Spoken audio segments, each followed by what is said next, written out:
abo ye mamu nyina adro e mamu nyina akwaba eba power 97.9 kasa fidie so nkran abebese street ena yebutu ensema do na yansaka ene yade so se no nsiabrem kasa ebo e wo Power FM TV SYZ Radio SYZ so ene anumre ni yakam sekase ebo Water Power 94.1 omu eho Global FM ho sharp 106.9 Otakrade Ensoma 92.1 kan Kwantabuam FM ewo Jaseka Jinyame 107.7 Osampa Nananum 92.5 ewo Hafgoso West End Radio 100.3 ewo Lembele KFM Opazangrige FM Obole Rich FM ewo Asimfusu High Radio Bechemoti Radio Dambai when Pansampa FM Pusi Gabno FM Sunyane Nyansapo Shama Gateway won Kwanta South Anapo FM wa Hafu Kenya se Nyinua se Radio ewo Ketekrache omuna kutem ene yade kasebo ede esomo ene edei ne akam say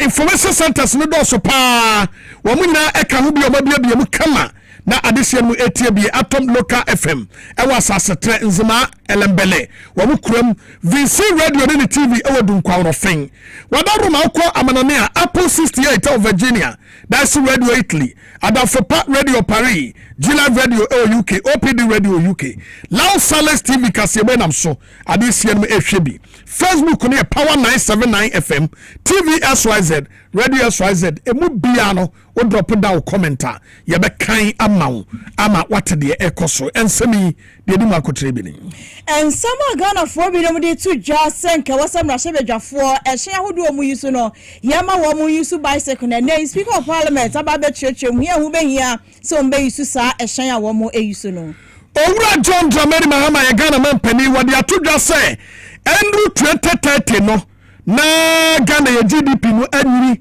be wo hamu titemu dunu na edom kitwane na no Dani Alexander Fenyo Markets ene wode chope mu ode pa akwadi ama wo sofo ne hwe afise mu nsam so efa na no wa Abraham Panyi King Kai State of the Nation address wieye ensem bia Afenyo Markets ade tu dware ne wa pachawo e wo sansam no eho edom kuma wo mra sebadwafie ade ababe tu dwa se aban adeka ede aka no wode a wo mo kire se aban no dikokwa akuafo ka wontuaye wo metua South Daimra Shebejani eye nonyafo Nelson Dafiama ko wode ato eye Duke ofowiata anim se wonya ni nua ken ofowiata kasakire na womna wo my Ghana se be na asam eda honom no proceedings no ebetimi ahase amano ne soafro Samuel Oku Jeto Ablakwa ede ato enkramofo nanim se womo mpaye etinyamremu na Middle East basabasa ekoso no etuntwa and some way afofro pina eka ho bi ananwume wasamufo aso kroje yade mu nsam ebaba somo nanwumeku ananwume wa mo so kase yasen eya Little George Health Shop afei Medimosis Clinic eka ho bi Power Specialist Herbal Hospital Edu Herbal Clinic eka ho Let's Talk Educational Consult and so eka ho bi Ruta Natural Product eka ho Clippy eya Garlic Mixture and Lanzaro's Logistics afei so eya Mensaka na se Power Jackpot no and also eka ho big National Petroleum Authority and some one can stay back and a stay safe campaign no and so eka ho be S Natural Mineral Water and afin so MTN air fiber promo senwumakoi and enwumre wo fakase eho eka ede amaye na enwumre ya sinkonya ebekenkai kase mu nsam ede amamo medin ene nana adwo akwacho amene Okumangra Diwanf oheneba boama benie afei ensem nchiremu eni Ghana man pani yowura John Dramani Mahama wakwakwa kasa ewo dwumadie bi ase e de atodwa se huobe enru emfie empemienu ene aduasa 2030 de enru sabre no na Ghana yesika ne japade aye woni nyina no wo hamu titemu abupendum 15% ababeka GDP ne ho what is some way and to draw wabra na Casnat clay plant ede ema super cement wo mo epa hontoma ede wudwuma na owurai John Dramani Mahama ede to draw se bebia edru no Ghana GDP ebepaja na wonye na from de se de be yam fidjuma ebetumi akoso na ya fa Ghana fo mabunu Mrantia ne maba wadwuma no manya dwuma papa e de ayo ama oman GDP e ne ntoma pa e de efra. Globalization is not equal to transformation. For over 5 decades, Ghana's manufacturing sector has contributed around 10% to GDP. Meanwhile, emerging Asian economies starting from a similar basis have achieved manufacturing share of 20% to 30% of GDP and thereby creating mass employment and export competitiveness. And so we need to change our trajectory.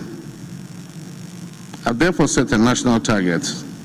Manufacturing must contribute at least 15% of GDP by the year 2030.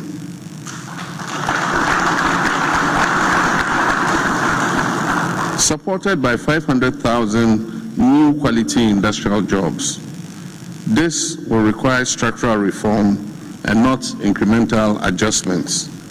So tonight, private sector, I have you here, and all senior government officials, ministers, Bank of Ghana, GIPC, 24-hour authority, all of us are here together. I propose a covenant between us. Government must commit to maintain stable macroeconomic policy.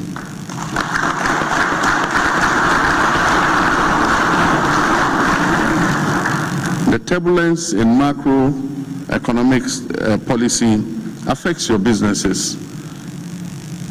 We must maintain regulatory clarity.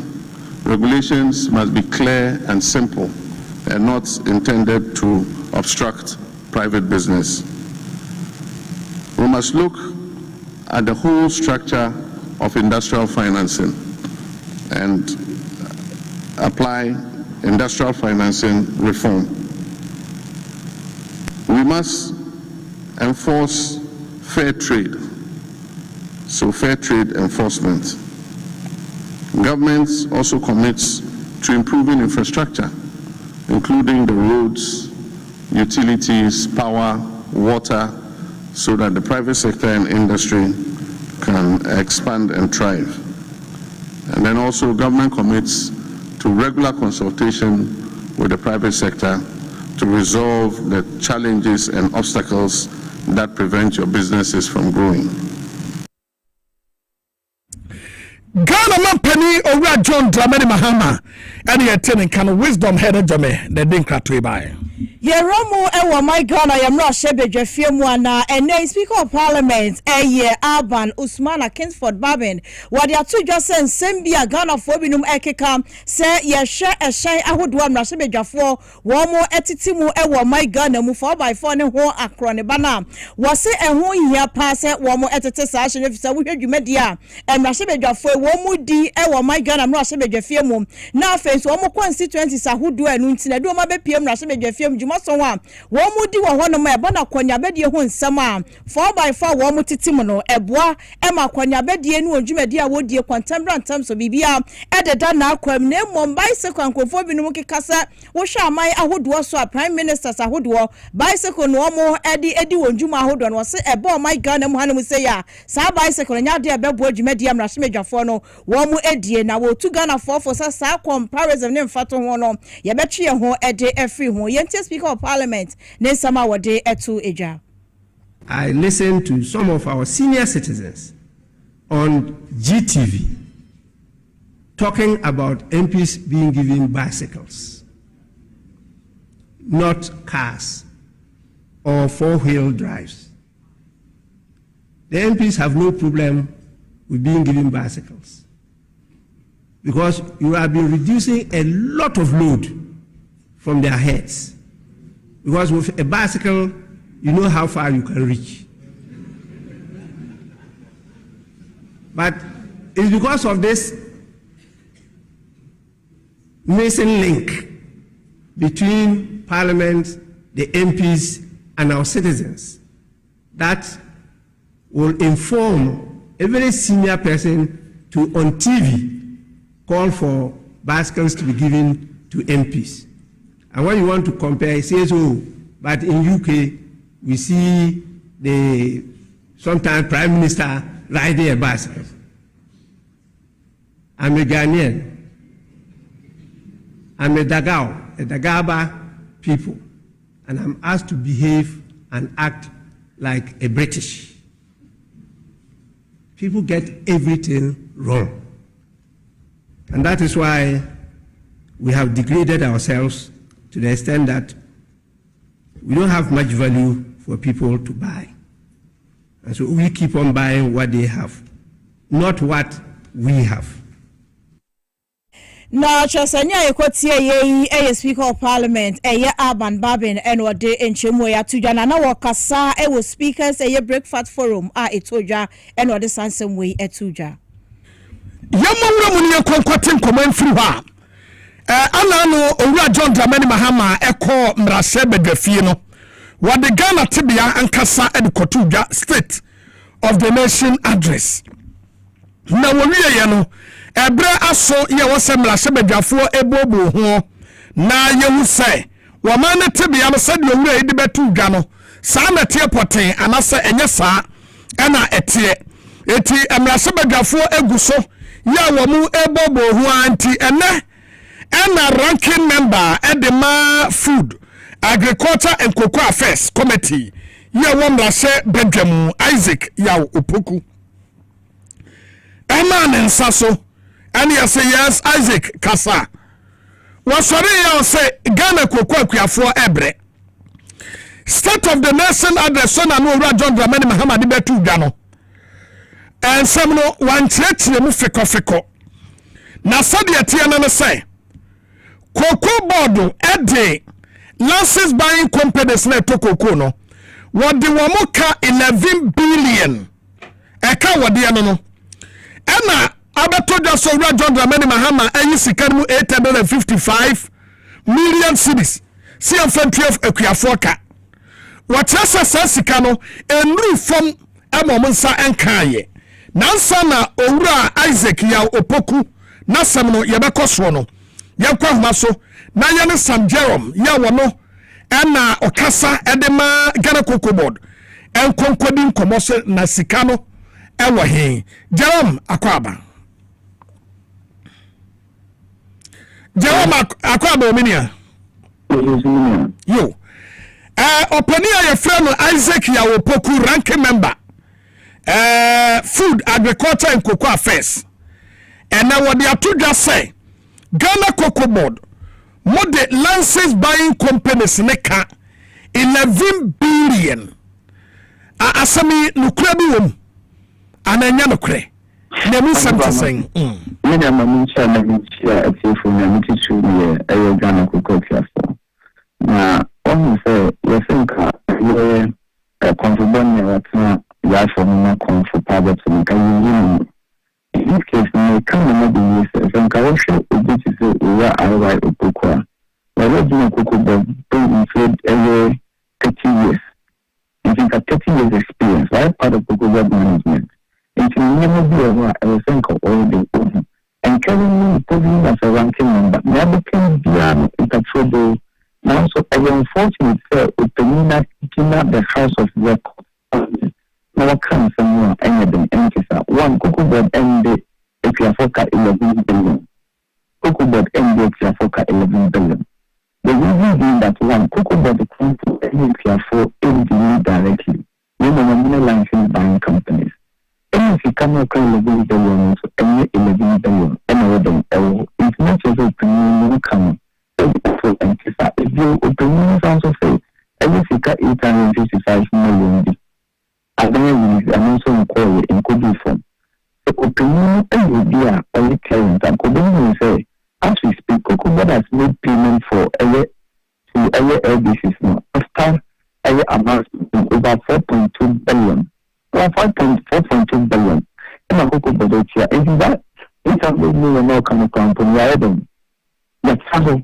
And of course, our country can form say in Europe. You can clearly by cooking to some kind of figure, I will have a million Cocoa Board in because when taking the position of push survey by a baker say, oh, every cafe cocoa back from the same day. That be a cocoa for my company, a cocoa for the drug. Ghana Ghana into cocoa cream back. Now, one bag and 1 kilo of cocoa. It is a matter of consent every day, every money. But the point is, I mean, so instinct. That's why we do based on and depending on every cocoa culture, then cocoa command, and that's a country. We need to be generalizing Cassia, cocoa careful in co. Example, many recession over the weekends. My recession for some time. Yes, it will confirm say, oh, a monfa confica. It will also say, oh, a monfa cabi. It will also say, Nifanya and cabi. So, not what you mean say, yes, you cannot see the piano. And then pass it in reality, you cannot perform. Even though it didn't sign there and come with it. And that is across the various cocoa growing areas and I said district. But for you to make an argument to suggest to say, yeah, because the uncle open is strong. And yes, I know them. It's a main person make us say, yeah, open can for them, but the opinion can be sir. Jawa Mwakona, yenya other information be a circulate. Yenimara ebi amudi emu Ghana cocoa body di mate. Na the other two Ghana say Cote d'Ivoire cuts cocoa producer price by 57% from 2,800 sefa to 1,200. Wadaruma asemi no kre. Sanate. Sanate wonso na sakata mudi. Echezo no the budget ikamwa. Cocoa no more than 1,460. Hey, 1,460. And I'm ton. Infinite, young Sikam, and I say, young cocoa born, almost 1,100, and I say 11 million more than every could you for them. Into the sounds of some castle, and then we didn't see her, and can bring the thing and could you for British here, and my day. When I take him, I don't know if I'm not could be take his decision. That's a good idea, anything you are saying. Every cocoa get you, I had a seat. And that is what I was in the shower, your pet, and not to consider everything of my opinion, Mahama. A pet, and not to consider our cafe. A pint of fry with Bessisham Bo Abba. A pint of fire, the Pessica Island, Papa. A pint of Francois, young Cassidy, Napas, who pass sharp from Emma and Bonaposo, and also the other. But the Abba. If you want to say, every minority for them discussing the various reforms. And the cocoa dancer, and a room musica, and a room musica. Then they get to say, you need about 10.1. You put one, and put an instant musica, and you confirm every man binding any cocoa bird. So there's no sugar in person and go say, and now you talk cook him, you have to cook him, you must have the for oh, the common cook, you have some money, and I'm not in the manufacturer, Mahama. That's all the fun of the swag. That is all the fun of the swag. Cocoa creating issues, about a woman, the new abandoned, a commercial, the same thing, and I don't cook that. Maybe I some a around Dicker. At the chairman. The master, the woman to one. I just so cool, cocoa creating hot one, and I will, the room, and another day. Other folk. So me, you know, talk is in a cocoa creating another day. The term. So if you have a conforming thing, I mean the kind of mindset or more the more cooks at any cook you can be certain say a cook here and the the farming to my parent. It is there was actually a Dwaboase now because I mean that's all them. And that's all the evening. If you know the man, they don't say Abana. Cook here for any cook board and cook sector ever something to my prefer. Jerome, you better see anyway. You. San Jerome kasa de Ghana cocoa board na yaten nka na asema honorable ikoka ye akofa asem ya bai yentie asema honorable Isaac yaw upuku ekai. They are finding all manner of reasons why they cannot pay the cocoa farmer. They promised 6,000 Ghana cedis, it turned out to be 419. They increased the price from 31,000 to 36,000. They didn't pay. Now they have slashed it to 2,587. And Mr. Speaker, even the 2,587, Mr. Speaker, they are not paying. Oh, hey. Mr. Speaker, Cocoa Board owns the license buying companies in excess of 11 billion Ghana cedis. In excess of 11 billion Ghana cedis. This is what the Chief Executive of Ghana Cocoa Board told your committee, the Food, Agric and Cocoa Affairs, the Chief Executive of Ghana Cocoa Board himself. I asked him that question, and he said they are owing cocoa farmers in excess of 11 billion. So, Mr. Speaker, if you are paying 1 million every month, it's going to take over 1 year for all the farmers to be paid. Mr. Speaker, is this fair? Mr. Speaker, one of the excuses they are giving is that the international price has fallen. Mr. Speaker, is it the first time that international price has fallen? Mr. Farmer, Honorable Isaac Yao Opoku ena yaten nkano na emom no kwasema ewomu no say sesia ya ye nemo ekasa ya no Ivory Coast ye Cote d'Ivoire ye nuanom a ye no mo ebohye the leading producer of cocoa in the whole world ya Ghana ye tosum yi no wamati omu cocoa buoso by 57%. Wahamu titemu adromum enson wamati afi cocoa buoso ama cocoa no na mutoni 2800 sefa no sese no wamo aye firimu de aba 1200 sefa enti sawode Ghana cocoa buo no ede toto ho a woto cocoa bag baako ewo Ghana ha eten obi a woto no Ivory Coast 11 million titisikan mu 11 million na 1001 ena wode eten obi oto cocoa ewo Cote d'Ivoire ne yabasra Ghana cocoa akuafo no a mode mukoko fuo ade adane press conference room no says wanyai na mokoso ama womo ebeye press conference womo fuom na price no edum panimfo asomu a ene yamonsom ne Ivory Coast bedape because the man who will funu a oya press conference no na abo na we international no na affect owura John Mahama nkoana why na dwen say still obepo bosia de akakuafo ho se de beye kuani ube fili eti nkrofo no ba ho apam wo so mo fo musuo nko no nkofa sem amrewo why ya to ansam no so na ye remu e wo my Ghana no ahye bedwafie mu na na no mampanyi state of the nation address munsam wo de kwato dwawie ye na edom ketua ne na dani Alexander Fenyo Markin se fugina pie so na wo kasa comment bi a wo passe ye edefa osofo wo no e no hwe afisam emunsam so eyo monyamfo muntaka Mohammed Mubarak ene eye security recruitment na ekoso katasumu mu aso a wo ka ho asem no enam so emena no wo mokwa na first deputy speaker Bernard Ahiafo refer panyin se won kopie mu wo privilege committee anim na nsem o kan evidence bi owo bia no won fa ko na hwehwemu mapa entoso na enumu na chese nra wo mokwa asetena se afenyo market okwada ye no wadadwe ho se nsem na kan wanka ne yenti enei no wode chawpe mu odempa akwadi mo so afo na hwe afisem mu nsem so ononyamfo mu ntaka Mohammed said o kan ye no wanka ne ye na watwe ede asensan yenti afenyo ne chawpa emu nsem wode tu dwa no ebi.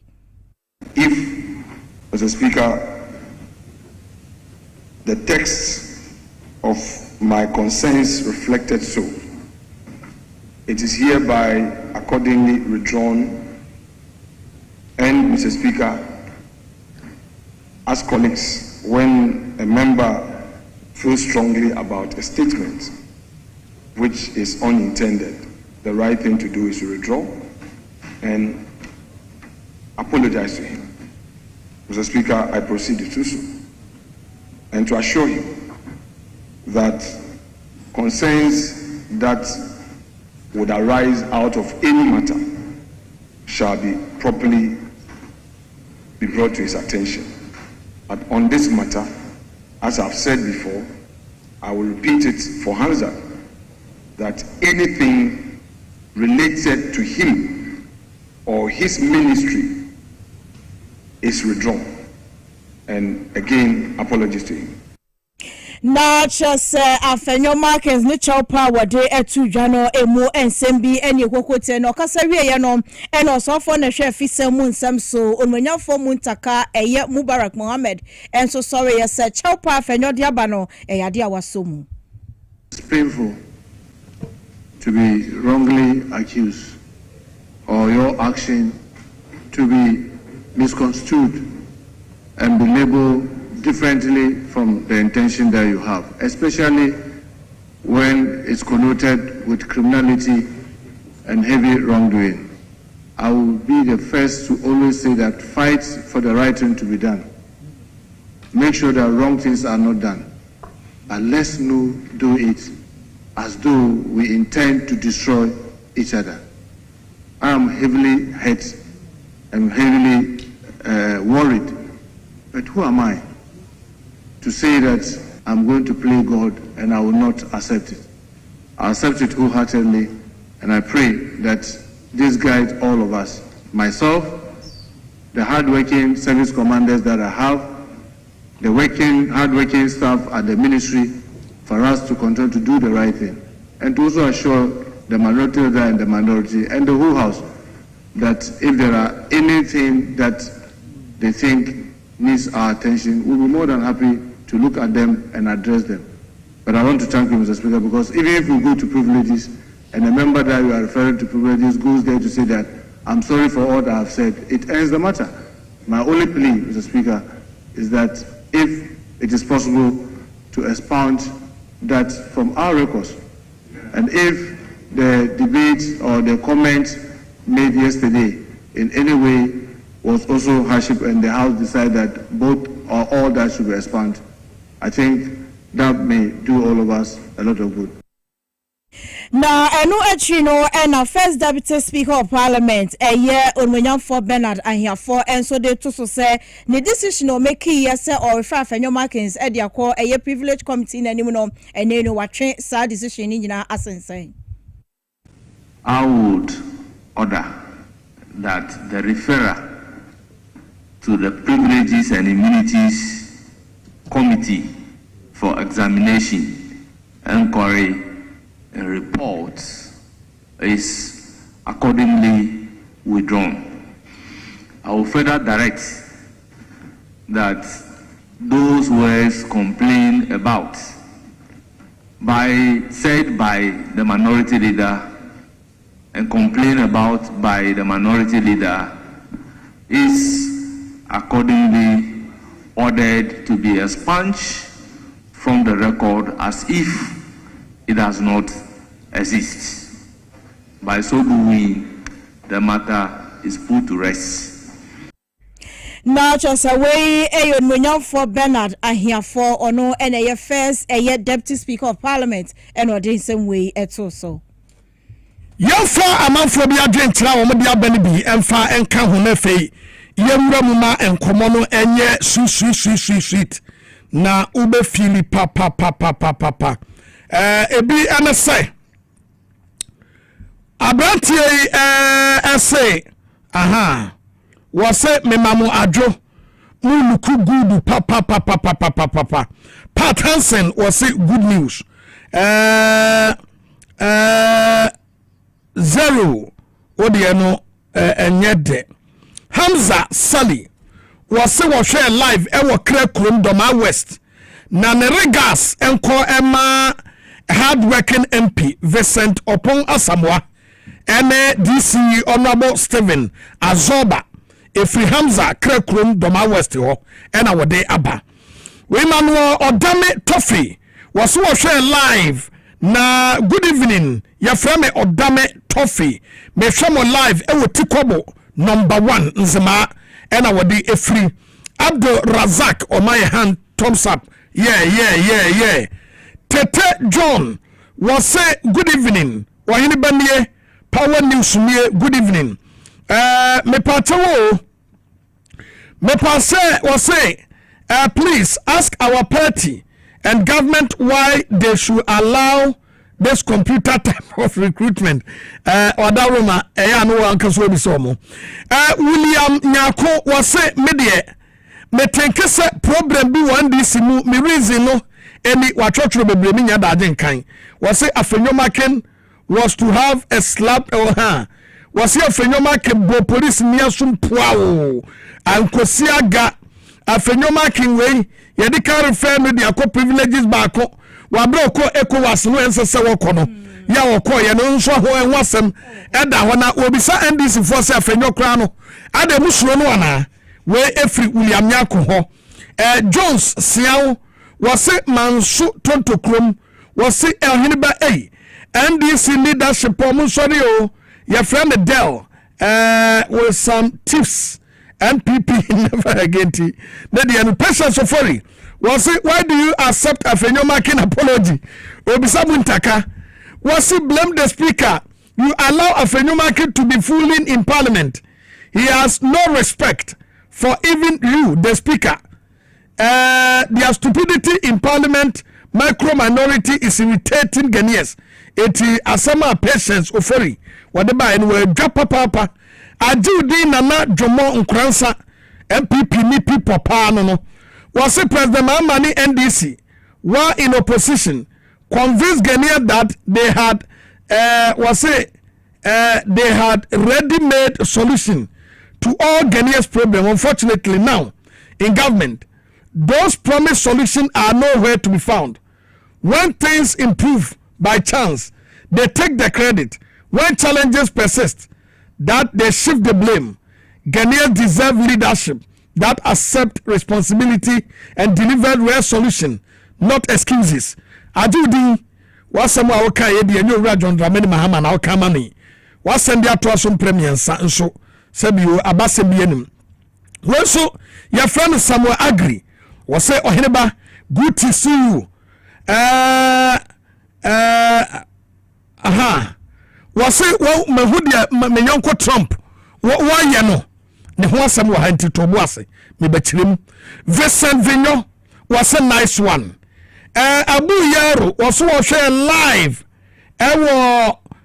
London was say Oheneba so can Afenyoma tin be this sober obisa say Afenyopa to me brand ho say well who did that eti onoso ne dia wode aba no wobetumi ato na wo so de comment no e de aba power 979 FM and TV SYZ ye monwura mu ne nkonkote nkomo yi emfiro na say samuba kai Uncle Donald Trump say wakọ Middle East ama wakọ kokum supreme leader Ayatollah afiri ho ama Israel so any Iran e de abo ani esesei kuromienu ana akafe eye Iran na womu edi womani na sasam we ya ababeto dwana ma foreign minister Honorable Samuel Okujeto Ablakwa e de atonkramofu nanum se tiwiamremu obukom kotodwanum a womone Allah enkasa na womun kanta Allah sanadama woma basabasa ekoso ewo Middle East no asomdue emra na basa ebetumi aboa pa wose tension conflict ahodo ya ekoso ho no ama innocent civilian wanya bone wanya basabasa bia kan hwe onka bi hwe no ye di womani ewo ho na wosren kramofu wo Ghana ha se womodi ombo mpa ye nyame tie etu ommo mpa ye se nyame masomdue mu oduro na wa ene reconciliation papa ensi ho na amebrebre ema banto ewo ho Honorable Samuel Okujeto Ablakwa. This divine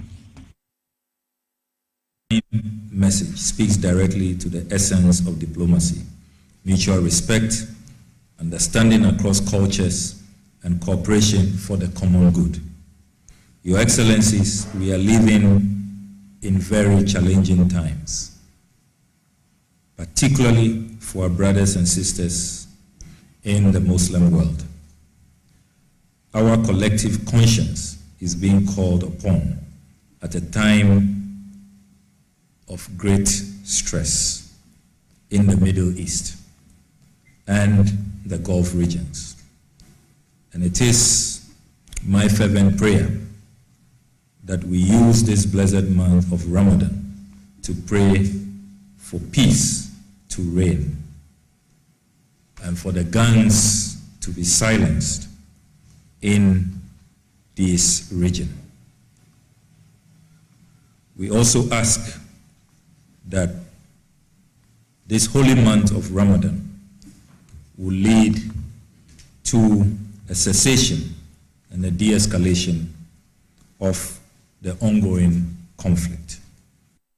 Honorable Samuel Kuda Tabla Kwa and Yatin and Kanona or Dino Debra was what here live our traffic no Ajamu and was shipa our police headquarters no was it a moon dear coming to me Kazun to me ma and what time to cool and wash news to pay now one more come one nerves down and Nadia traffic now but to say bino Gabriel Ofi MC Dentra now the buy and answer say Dunkura I don't know maybe a name Dentra but so me friend who district no ho and was say NDC leadership and rise up pa na grassroots no of NDC no indirectly are in opposition will be say adentra na natural mu akodia Francis was so share live e Italy Palermo and no Princess Fosia was say good evening or Henebabo amabeni greetings Princess Fosia yeda se papa oheka ho yeto akase bo so yeto akase bo no eso dia na ye ramu e wo my Ghana mrahye bedwafie mu na minority leader Alexander Afenyomakins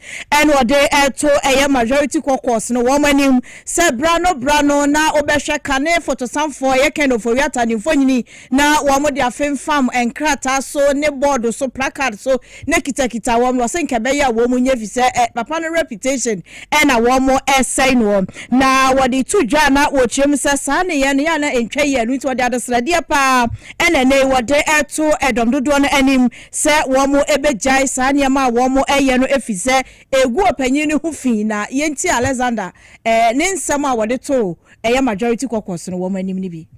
Colleague is a junior brother of Mr. Ken Ofori-Atta, a former finance minister of this republic. No court has found him guilty. We can do our politics, but to also print his pictures deliberately. And that day, the whole world's attention was on this chamber.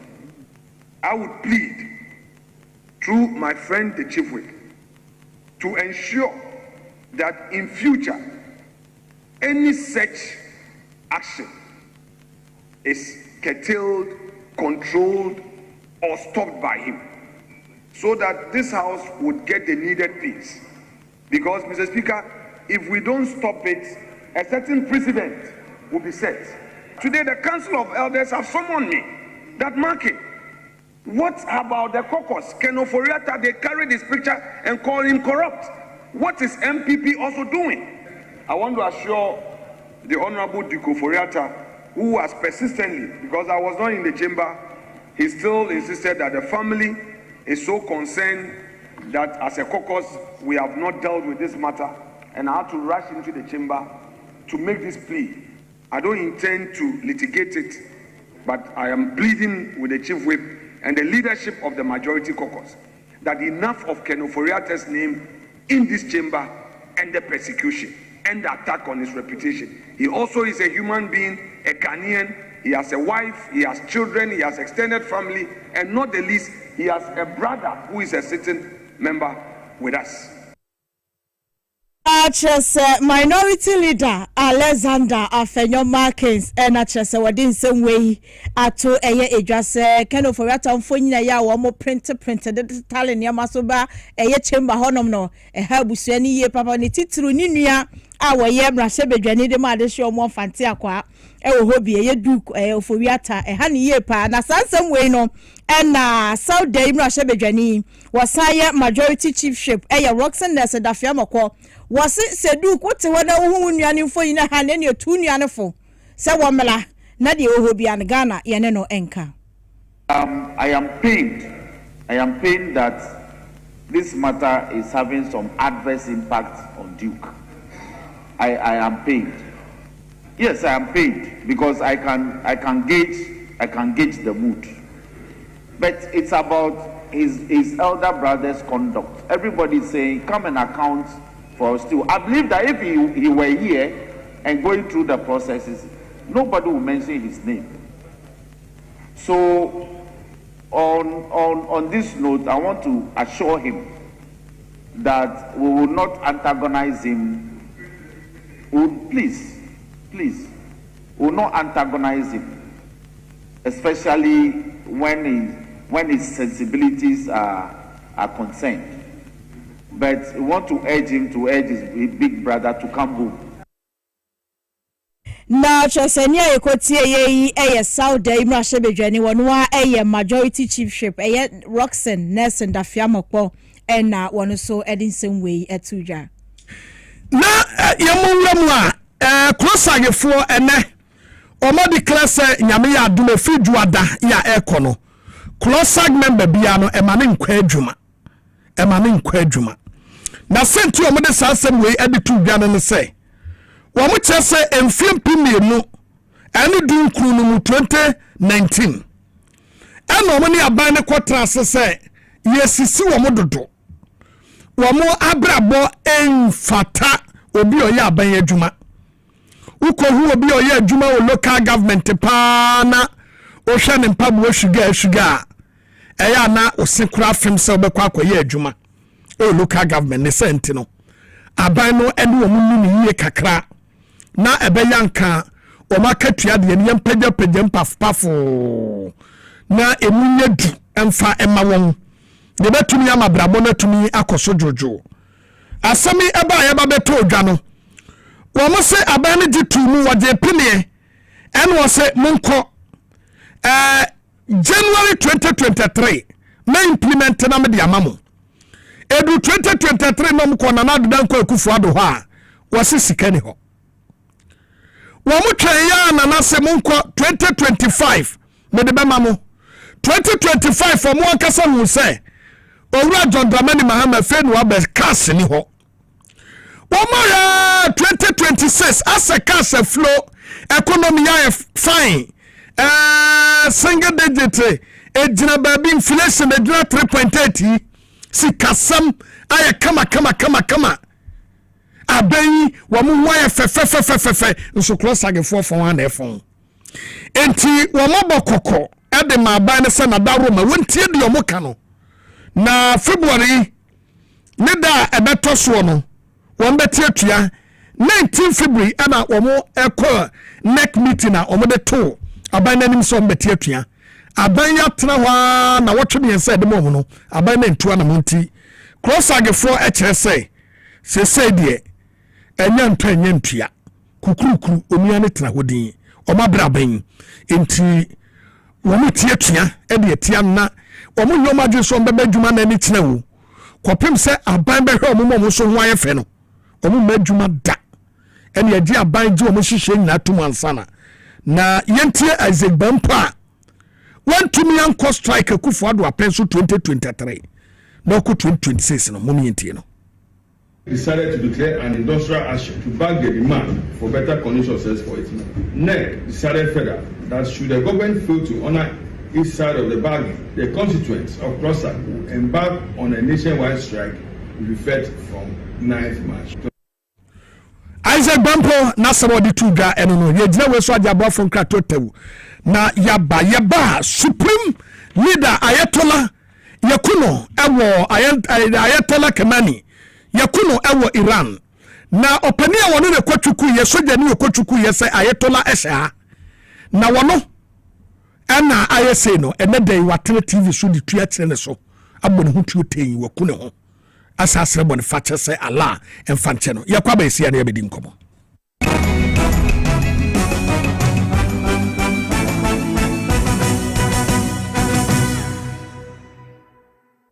na ede na aya obayi a oda forma so ne yafunu mu ni oh Mr. Entry also yare ya tete be benfie pi nanso ne yam nyono da se me kire onu ahodo amato a me hunu hwe a ebe ya nwanwa menyi ni se what also tamfo hexa capsules any hexa mixture yanum bom kotia also no bia ma no anom anka ne ho ato no dadaada also dro de eno ne hexa capsules any hexa mixture ankom ni nkyeremu also yekura eto yafunu ene ensunu mu etuma wo yafunu ekeka wa wogire ho a enyi also etumi ema wo ye check ebra wedidi ewie somehow ulcer there compare hexa capsules and hexa mixture nanum bom na ho ebeto pedudu atua ko okanshi drug lane Kumasi Dani Herbal Takradi AA Mensa Anafre 02038228855 apefo abatan a woma won mofra no fo ene mofra woni mfiedu mienu enka ho Haxa capsules ene ne mixture ulcer tamfo edie age adwadie nkratoyi yi atom.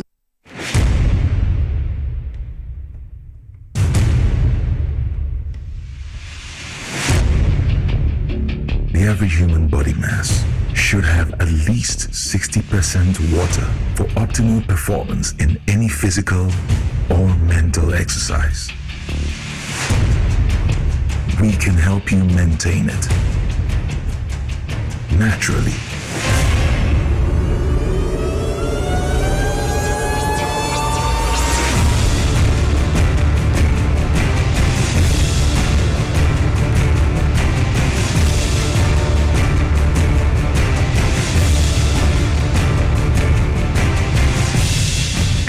Natural mineral water. Simply natural. For bulk purchase, call 0596 273 546 or 0596 273 547. This advert is FDA approved. Na kwa me taxi driver na enkane na misisi eso misisi na kame na to na twetwe binya 3p garlic mixer no aboa me pa ebi ata miracle bi wa dream just ma funu pra so dis ka twini anka me humi esi so kas me humi ani esi so obeka se dia bibi hye me so bi no na ye normal ni bi pi ne ku ti pa me sa days ni ebi na anka se de nyankopɔ de ayi bi ahodi che ma ebi ti nyansa nketo ana so we de me fro aka so na me fa hye me nkwa me me de abe pa 3 years ni na asemi ginawa me nemu se sinya se me kwa me de na ko bia mu so much me do abe 6 years ni tema bia me ya maji se ne meja na nti saya le ne nkum preko ene 4 days ana me koto 3 garlic mixture di tema me kase yankupo ne yam se ene ya me no kase me ho atome a me den wa me mpese 3 garlic mixture ubenya bi wo memu pharmaceutical shops and herbal shops for Piwak e was 02489288824 and 020100002 official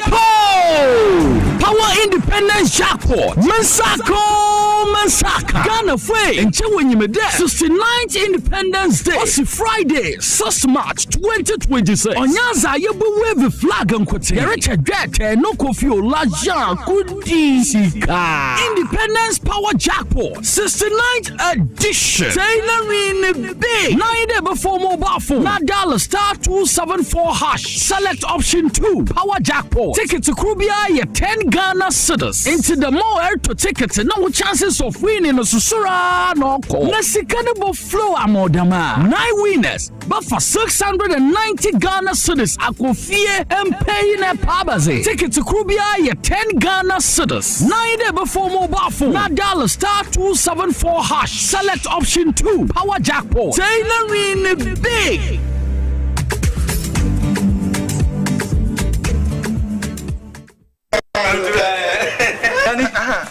Mesi menananum aguru basa abi bragro tibedo imlenu na ma premaye hojo. As for me, I take very good care of my grandkids. Ye di agro na ye sa edu mrebi kra na me ba no timede omo be gumi so weekend no. Hey, memre enu nti na me ka kire o say ya no medi garlic capsules. Poso nyina ebesisi so kama.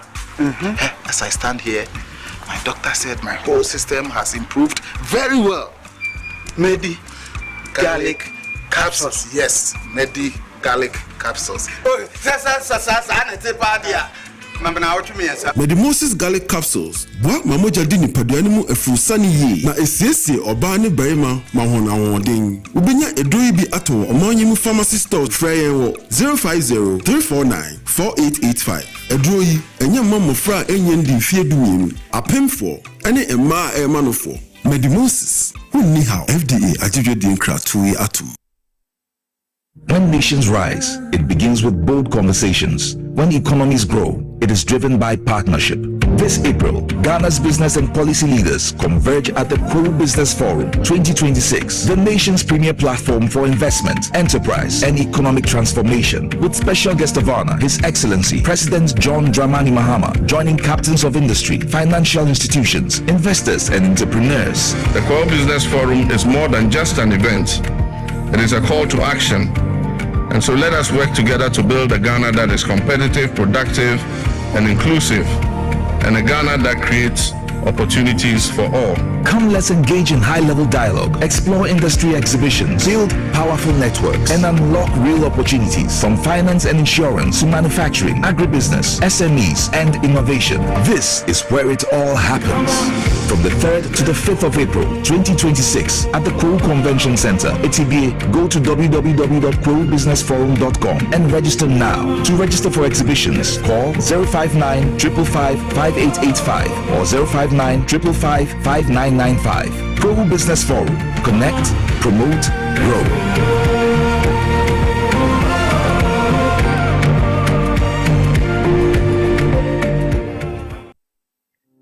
Hello, Ghana.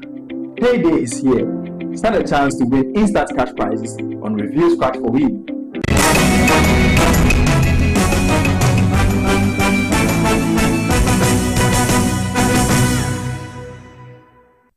Say na DSA any. One say anano na menemota edin komo edifa America.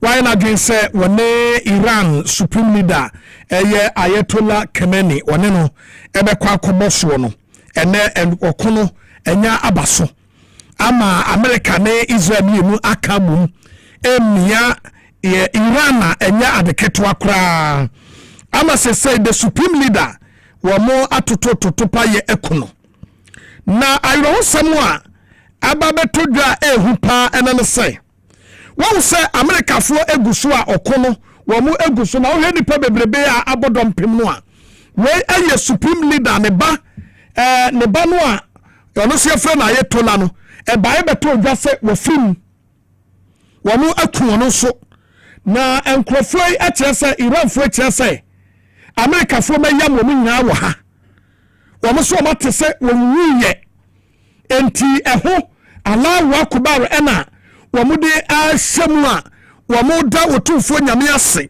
se ti yamremu wo ma wo mo ani age de ente se na general bia wo no military general ya wo no na okodi ntro de tra America fo ema wo mo kwati supreme leader eku ne yaya eye Ali Khamenei Ayatollah anano memne dai wo mu eku no general Babette TV so ono akasa de ne camera ne phone ena odi esi nanim ena wo sre Iran manya ene ala sa wo mi wadi ntro no wo ya trofo konkwasani no no a wona di ntro mi ya chi supreme leader ya tutupa ya kuku no eye wo no na ana ehuruna no so obekuno enti wasra bone fate wamo emfa ne bone enche no no mu wie na wono ade ne tuo e de etire nditi ho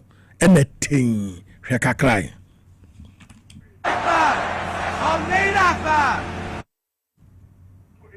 yo we de madama monfa enche na yenya emfoni na yebeyi amama hwebi na bon sadi esi ekoyo no a ete wono a wokan na sem wie pe no de etuo e de kire nditi hu na ten oku ne ho a waku ne ho afri atiasfo assassins na Iran se ombekoso na wo ne America ako se sen bodi adu no wo mu ntene kura sa America fo anyam wo mute sanua America ene Iran ene Israel wo mu bed feso enti se sen no topaya Iran fo atro kokugu Israel no wo mu chese sa America no muntumi wo mu a Israel do mbe yamfa amomo hu say yes wo mu sunya small kra no mo hye kokuam ho MTN everywhere you go now when said the akwa no so no e de petrol bo entumu bebawu esa se ba bia ye de petrol fa no a eye cheap no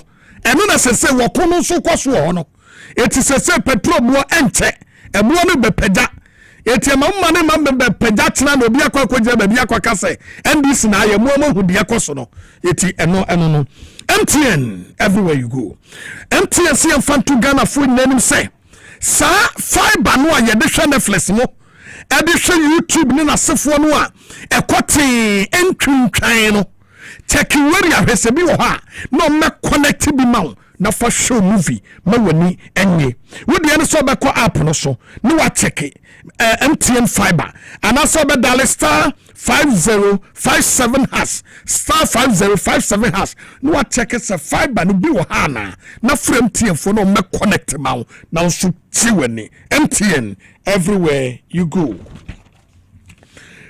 Stay back Imagine ho na uyamu nuoma be noa wonim say the other todra MPF krabo kokone ne say wonim say petrol tanker krabo fom na petrol na asoso fom kura no tia makakra kra yompa bo ho a ukodu fie na obi kura so ni ja oba bia etume hyew wo aside anano de anameka say wo me ko mu a obi soja kura etume tutu yamu nuoma nyina no when some pablo no abo petrol no kra no tumi kodu fie no obi soni jana e fa ho a utumi hye etime srewo MPA wo must stay back baby a petrol tanker ana say gas ebebo from no enko fa semma wadaroma we ye kokoba omude mamo muntie na enije entumi emra wey Ghana National Fire Service for omo kire say Saudi unye wo so omo kan bi ato ba bia obetumi afre fire service for obetumi afre police for anase MPA for na omo abaha omo number ni 0302 55 0380 0302 55 0380 eya from nko enko obi enkupra X natural mineral water eno na wedding na yeyen wo krom ha ehiti nyina eno mo de serve engagement yeyen wo krom ha ehiti no eno mo de serve program bia obeye obi se nipa beba na ombe fili no obi ene beje no na ye X natural mineral water was simply natural to bi ton na buefo obenye ska bebre so e de agu bottom wo pe bia frɛ 0596 273546 ensua ne buefo na papa na manfo peni 0596 273546 X natural mineral water simply natural. Why aye mensaka Independence Day celebration nyame ya adoma wochena em ye de same woman nyina e hwehwe so na wo de ne so bedal star 274 hash star 274 hash na wa select option 2 power jackpot na wo de awuram nia sika bia bepiem ababia no wo dem fua etu de ne say wo betumi di up to 200,000 Ghana cedis and 20,000 kafra 20,000 can sika 200 million etu de ne say wo bedal star 274 hash na wa select option 2 wo twane ne wo twa kopem se ebebubo na wonso wobetumi di sika ne atede bebre kopem se 20,000 no ebeba begu nso fo so etu de ane se wo no wo mo ebedi nsa wo so ka yo sen hihye ana sen ka gbe hihye kakra e wo ho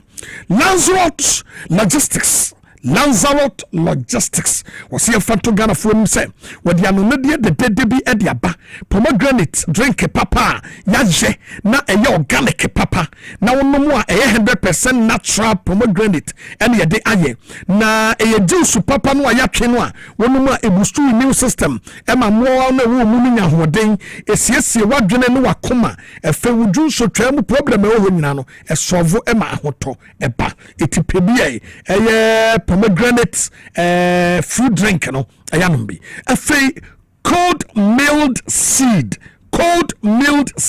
seed we and also a boost immune system and my one the near sunko your friend energy esiesie we muscles no e ma ne kama na fei srade a woni paduan no atwe srade boni ni nyina pie na papa na woni paduan mu akam wodi ane say woni wombedin sa wo so 0539 982 583 0539 982 583 kai se oko Little George hwa ubenya bi etu akwakoton enti go to Little George Health Shop. Little George Health Shop wa ena yedaso ebutu no wose mfanto Ghana fo nyanim se wo tema community 5 wose preview obe run about any previous afuntem wa wadwuma wa yema ne mro so se wono so ede anono ne de bi ni no papa ede aba ya woton be to say Core Mixture, Core Plus Mixture, Dominion Herbal Powder, Mr. Kill, vitamins and minerals, the foreign herbs, loka, ediaye, or healthy juice, be to say cranberry juice, carrot, turmeric, and ginger, pomegranate, blueberry juice, aloe vera gel, when you do how the end so between a mokeke, no about Little George ho, now banana baby, do be a plebian, ubenebi, Ghana fana baby, a warm, which I will hang on so, or friend Little George, or package near the friend was 0243 140 213 0243 140 213. Mami come from us say foul phone type of the best garlic mixture. Yeah, what town? No don't say a year but say a friend 3P garlic mixture. 3P garlic mixture. So one more wapon so ko to be what in bremo kase etutu we have full stress and a how from a general chekoa a betri kama wabra one 3P garlic mixture. It reduce pressure papa a dwemi yo it bawadiana no nasata a brain yama pa Piwak natural health friend or diaba a friend was 0243 and 0248 928 824 0248 928 824. The number we add the pa 0201 000 021 0301 0201 000 Francis ya afei Ruta na drobi ajenkwa malaria fever enya yenu yesu enya Ruta mixture no da malaria away Ruta mixture etu malaria fever se ema ahoto eba ye Ruta Titanic ya etu typhoid fever se Ruta life na ne sradie ni padua mu huru mu ema ahoto eba enu ni miyansa typhoid adro Ruta Titanic malaria eye Ruta mixture ena se siesie ni padua mu no eye Ruta life Ruta na drobi ajenkwa frɛ no 0244 50 3443 0244 50 3443. Let's talk educational consult and kwadawo mesua papa edwosum eno no fa kwadawo ko ho nko sua de kwadawo wanya bosome nwotwe ekokosi mfiensia eho eno kokosua de ma ho tono mfie nwotwe efi bosome nwotwe ekosi mfiensia eho no mko school na your Saturday classes a ede ba bia kwadawo bia betumi ama na babi ababe sua de ye entrepreneurship, reading and writing, personality development, IT training, creativity and exploration. Because we are doctor ni ya ujina hospital handwriting yefeko na kosia writing na entumi emwo na monsano to be bia na hadwen. Tesi Nungwa Estate Mango Street wa Belejo Kuku Municipal Assembly no. Fre 0249 069 821 0249 069 821. Edu Herbal Clinic SMB test edro wanwaso no abadwamu a ememma no ma omutumi shapna eme di wo ha dance no eno ne SMB test eya nombi emma no ma ebustu immune system emma wo libido etumi koso edro wei ene yisisi yade efiri ho edro wei ene siesie memma ne ma emma omoye memma ne memu itia nombi na so dance die be ye ba bia to adro bia no ubenya SMB test for the men, test for women. Frey 0558 37 95 45 0558 37 95 45. Power specialist about hospital. Mami Beatrice Koso dia ya wono no. Ose mfa to Ghana for nanim say ene ene apinti kadiri member do ni nam na emwo. Jirikajiri, remember do papa, Jirikajiri, remember do papa, Jirikajiri, remember do papa, remember modu ni friend Jirikajiri. Eyani numbi.